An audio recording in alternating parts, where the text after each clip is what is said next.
टाकला रे भावानं बहिणीनं आपल्या मकन तुरा कशी तुर्यात मका आली बघा इकडे मस्त पैकी तुरा टाकलाय सगळ्या मकन जोरात मका आले जोरात किरळी लागले सुटायला आणि बाजरी पिन 10-10 12-12 बेसर फुटली ती किती 10-12 एका बियाला बेसर आहे ती जबरदस्त त्या दिवशीच्या पावसापासून पावसात नाचलो आनंद घेतला ह्या पिकासाठी मनात राहीना असला धो धो धो धो धो पाऊस पडत होता तरी सुद्धा त्या पावसात उडी हाणल्या फक्त या माझ्या पिकासाठी कारण ही जर बाजरी चांगली आली तर सालभर आम्हाला अन्न कमी पडत नाही आणि ही जर मका चांगली आली तर आमच्या जनावरांना चारा सालभर कमी पडत नाही ह्याच्यासाठी हा शेतकरी उड्या मारतो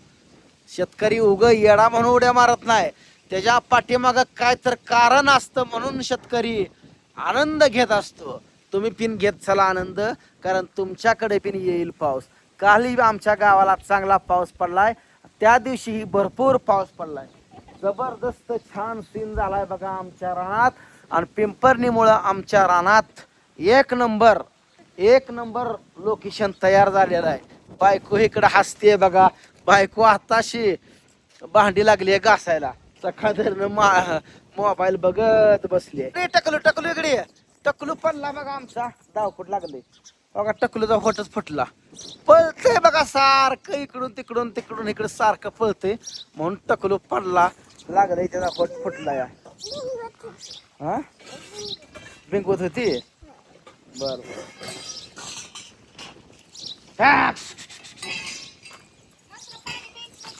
का कशाची गार पेती ती गार माणसाला पाणी पिऊ वाटणार जनावर कशाच पाणी पियच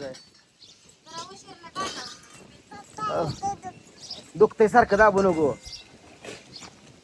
तुला पळू नको म्हणलं तर पळतीये हे आहे बघा आमच्याकडचं हे वातावरण असं आणि बायको इथं भांडी घासते ती भांडी घासायचं जागा आहे पलीकडे दोन जागा आहे म्हणजे घराला असं भरपूर आपण स्पेस ठेवलेली आहे कारण कसं आहे माहिती आहे का बागायत करून तर दारापुढं चिकन होतो म्हणून जनावराचा भाग वेगळीकडे केलाय आणि ह्या दारात मोकळी जागा अजून भरपूर ठेवली आहे असं तुम्ही पण तुमच्या घरापुढे ठेवा कारण परिसर स्वच्छ असेल तर रोगराई कमी आहे नाहीतर घर जवळ घराला चिटकून शेडन थोडं जरशान मसरण मेंढ्यान शेळ्यान सगळा राडा होतो वावराला थोडं असं पटांगण आपल्या लेकरा बाळांना काय कार्यक्रम करायचा म्हणलं तरी पटांगण असावं बापराव काय करायला लागलाय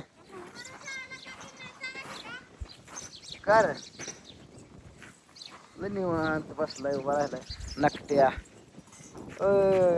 नकटो आणटून बापू नकटो बापराव एक दोन येतं का तुला हा येतं का रे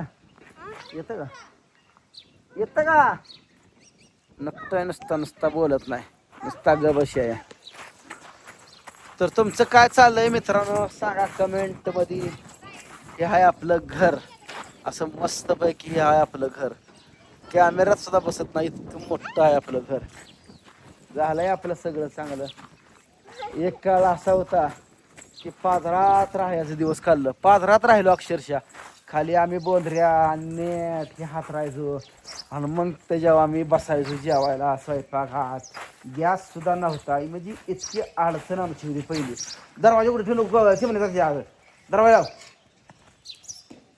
आता हॉलमध्ये चिमण्यात गेले बघ काढ गेले जा बघ आणि चिमण्या काय करते द्या गावात कुठनं तर आणते द्या आणि सगळ्या घरातनं पडते द्या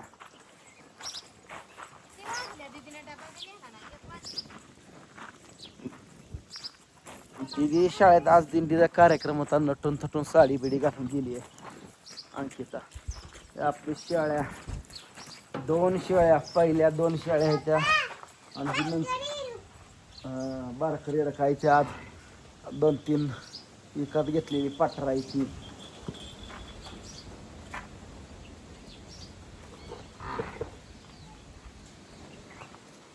म्हशी ह्या साईडला काय आज गारव्यान पाणी पिन पिणार नाही त्या कारण हो दीदी शाळेला येईल की आता. पाऊस तर कंटिन्यू चालू आहे, फक्त अंगावर थेंब पडतो तर माणूस काय वाला होत नाही आणि कपडे काय वाळत नाही ते. करणार बापराव. ए बापराव, बाहेर गेलेलं कोंबड्या कुठं आहे, तिकडे आहे का? का मारते ग? डान्स करायला गेली. तू जात नाही का? तुला चल म्हणली नाही का दीदी? तुला नेतच नाही. टकलू टकलूला आमच्या केस आली बघा. लय टकलू पण आज आया. टकलून आज घेतलं फोट फोडून. लहान लेकरं म्हणल्यानंतर पड झड होतच असते. इकडून तिकडून पडती ती, दना दना पडती ती. जाणते एखादा आपटलं तर त्याला लय लागतं. बरं हे लेकरास लागतं का नाही? लागतं का नाही तुम्हाला? नाही नाही नाही म्हणते बघा. अक्को पाणी आण बाई, तांब्यावरून पाणी आण. पाणी आण. आणते की मोडतो. चांगला असतं बोट मोडलेली. बोट मोडली चांगली असती. आणि तुझी अशी दाबली का बोट मोडली बघा. गेलं पळून बघा सगळं.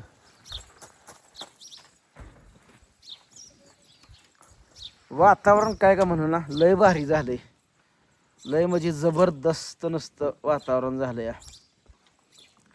हिरवाळ ऊन म्हणून नाही. आणि हे आहे आपल्या शेडवरील कॅमेरा.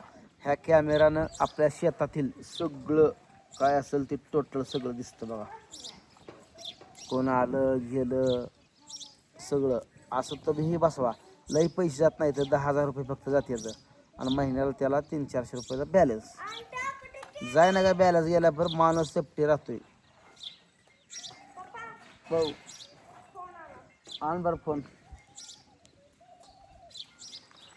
तुमच्या घरावर आहे का कॅमेरा? असेल तर मला कमेंट करून सांगा.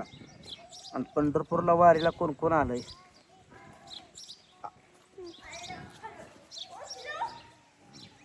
नको पाणी प्यारा आहे पोरांना भरपूर. पाऊस आला धरा. पाणी पेत जावा, कारण वादळीनं पाणी माणसाला जात नाही.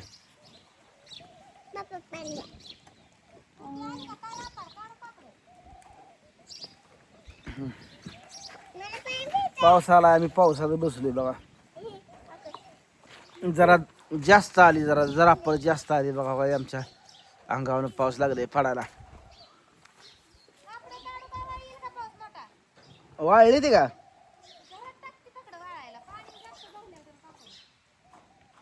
गारव्याचं कसं आहे, पाणी पेत जावा. पण मग पाणी पी, पण गारव्याचं कसं आहे, माणसाला पाणी जात नाही, त्यामुळे माणसाच्या किडनीवर ताण येतो. ड्रेस आणायचा आहे तर आमच्या अनुला बघा ओढणीचा ड्रेसचं याड लागलंय. कालपासून मागा लागले माझ्या पप्पा, मला ओढणीचा ड्रेस आणा, ओढणीचा ड्रेस आणा. तर आणू सारखं गुड्डी सारखा नाही. सारखं मी कुठं चाललो का मला म्हणते, पप्पा कुठं चाललाय, आणा की मला ड्रेस. कुठं चाललाय, आणा की मला ओढणीचा ड्रेस. असं आणत्या म्हणते बघा. सारखं त्याला एक नाद जर लागला ना, सारखं त्याला नाद लागतोय. म्हणून बघा त्याला आता घेऊन येतो 1-2 दिवसात ओढणीचा ड्रेस. कसा आहे, लहान लेकराचं मन जपलं पाहिजे. आपल्या लहानपणी आम्हाला 9वी पर्यंत बघा हाफ छडी आम्ही शाळेला जात होतो. खाकी छडीन पांढरा शर्ट असायचा. 10वीला कुठं पॅन्ट शर्ट. आणि बाकीची पोरं बघा 6वी-7वी पासूनच फुल पॅन्ट शर्ट घालून यायची बिन करून. आणि आम्ही आकोड छडी हो. परिस्थिती हो त्यावेळेस लांबड्या पॅन्टीला पैसे जायचं, पैसे नसायचं, लय आडी अडचणी भरपूर. पळाली बघा कपडे काढायला. पावसाला इथला मी पण जातो आता घरात. चला मित्रांनो, तुमचं काय चाललंय काय नाही सांगा मला कमेंटमध्ये. आणि भेटूयात आपण पुढच्या व्हिडिओत. तोपर्यंत बाय बाय.